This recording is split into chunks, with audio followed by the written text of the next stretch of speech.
Assalamualaikum warahmatullahi wabarakatuh. Perkenalkan, nama saya Kholik Fikri Haikal. Saya dari kampus Sekolah Tinggi Kesehatan Widya Dharma Husada. Saya dari kelas 02 FKKP 002 dan saya mengambil prodi 1 Farmasi Klinik dan Komunitas. Baiklah, saya di sini akan menjelaskan materi tentang eksistensi bahasa Indonesia dan sejarah perkembangan bahasa Indonesia. Sejarah perkembangan bahasa Indonesia berawal dari Sumpah Pemuda pada tanggal 28 Oktober 1928. Bahasa Indonesia mempunyai fungsi majemuk, yaitu menjadi bahasa persatuan, bahasa negara, bahasa resmi, bahasa penghubung antar individu, bahasa pergaulan, dan yang tak kalah penting sebagai bahasa pengantar di semua sekolah di Indonesia. Bangsa Indonesia dilatar belakangi oleh beratus-ratus suku bangsa yang masing-masing mempunyai bahasa.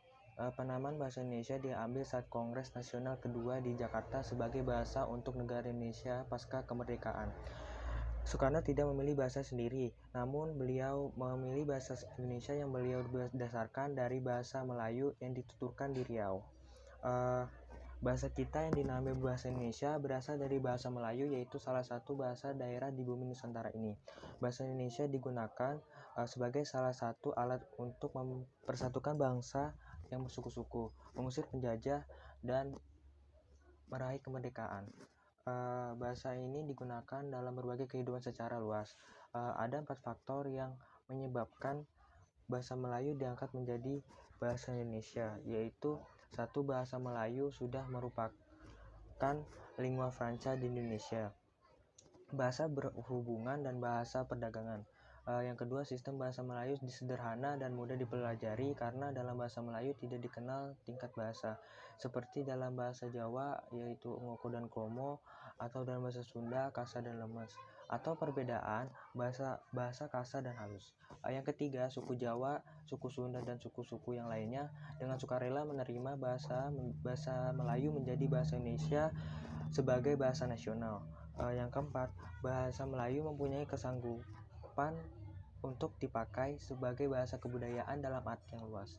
Sebagai warga negara Indonesia yang baik, sudah menjadi kewajiban kita untuk mencintai bahasa sendiri. Bahasa Indonesia ini tidak muncul secara tiba-tiba dan instan, tetapi melewati proses panjang dan penuh perjuangan. Terdapat beberapa peristiwa penting yang berkaitan dengan lahirnya bahasa Indonesia.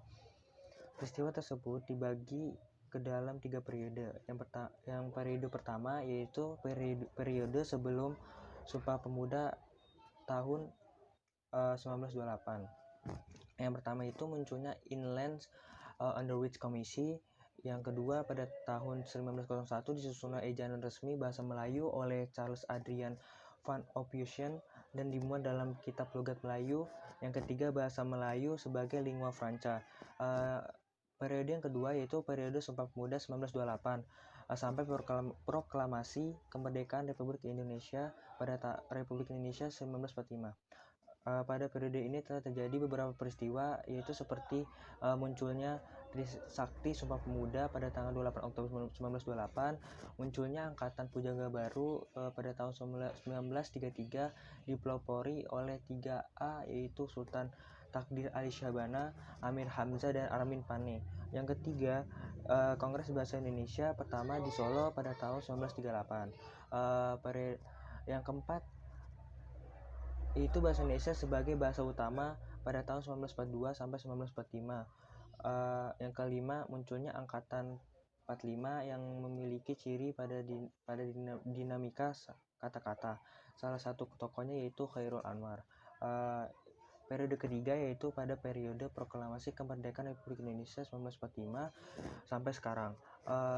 Beberapa peristiwa yang terjadi pada periode ketiga ini yaitu seperti pada 19 Maret 1947 diresmikannya penggunaan ejaan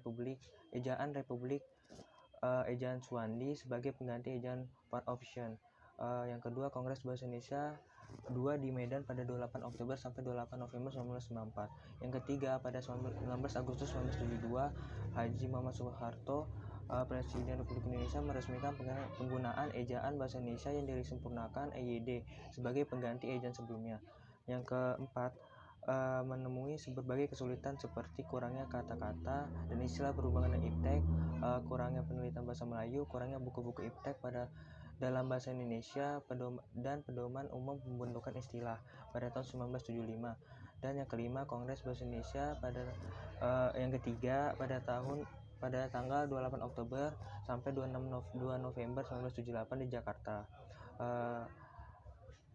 Sekian dari penjelasan materi tentang eksistensi bahasa Indonesia dan sejarah perkembangan bahasa Indonesia.